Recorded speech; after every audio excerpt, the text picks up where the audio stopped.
Hi, I'm Dr. David A. Paprota, Executive Director of CCS Test Prep and retired Chief of Police. I created this video just to give you some basic understanding and introductory information related to the Suffolk County police exam.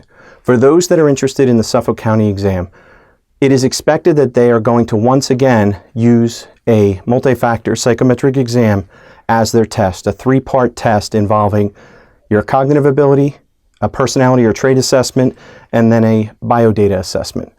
Going with this same test that they've used in the past, it's very, very important that you understand the construct of the test, the approach necessary to score high on the test, and how they assess each of the three sections. They're not equal. The way this test is formulated and the way it's scored, they apply different weights to the three sections.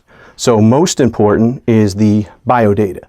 Second to that, and only by a little bit, is the personality/trait assessment. And then the least weighted, the lowest scored section is the cognitive section of the exam.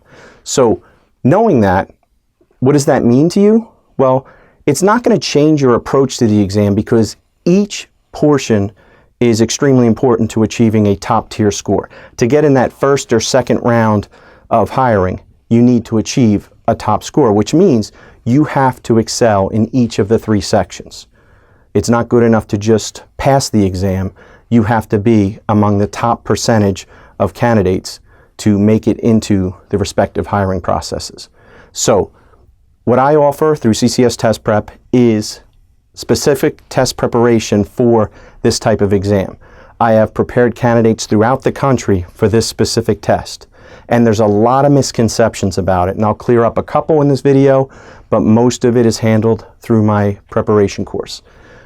Now, in my prep course, CCS Test Prep, and the program that I will run for the Suffolk County exam, I will cover each section of the exam and provide you with the information you need to ensure that you're prepared to achieve the highest score possible on this particular test. Now, there's a tremendous amount of misinformation out there about this particular exam.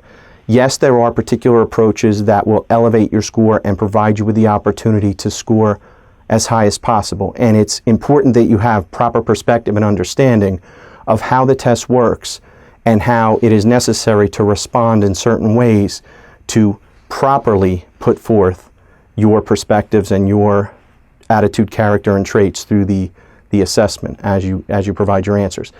What's important to note is the concern regarding lying, deceiving, or putting things that don't fit you on the exam to achieve a higher score. I'm here to let you know that's not necessary.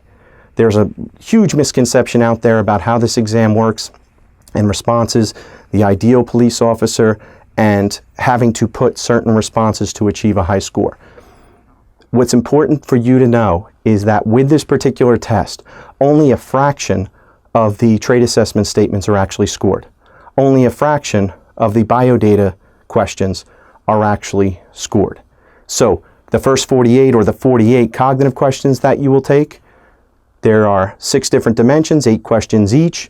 They are all scored. They literally are scored across 6 different scales that are combined based on the number of questions you answer correctly, and a score is provided. Well, now that's plugged into a lower percentage as far as how it's going to affect your overall score.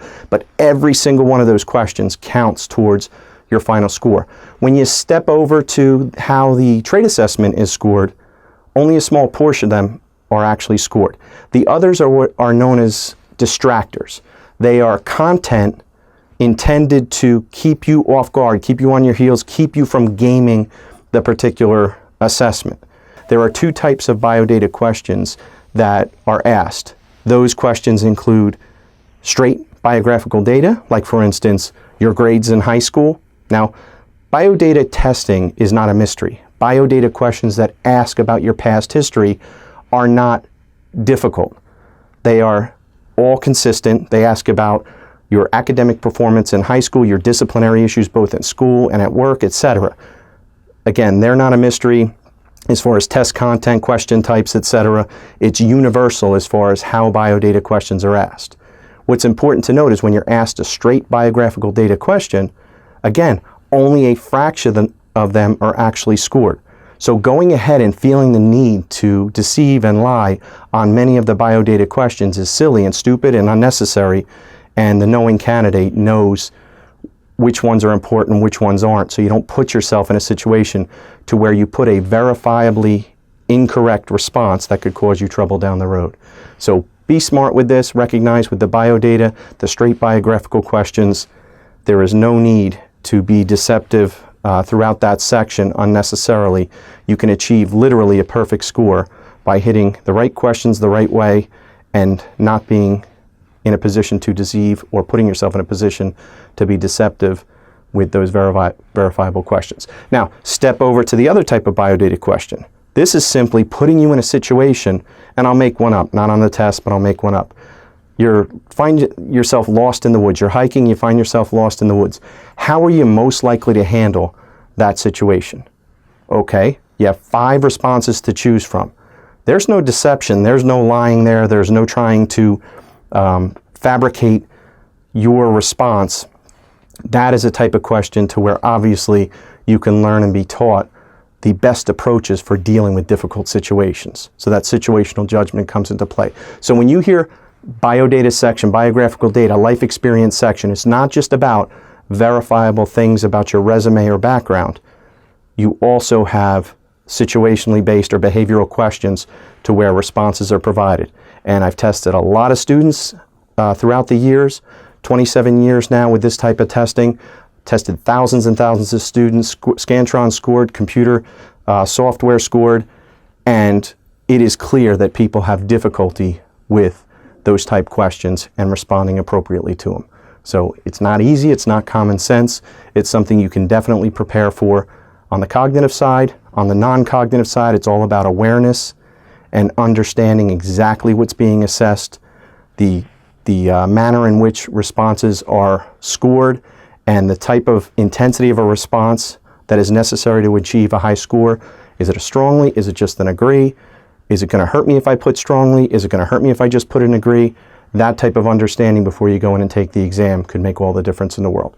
So if you have any questions about the Suffolk County exam, don't hesitate to email me, info@ccsTest.com, or you can go through the website, www.ccsTest.com, and there's the Suffolk County page under New York, Suffolk County.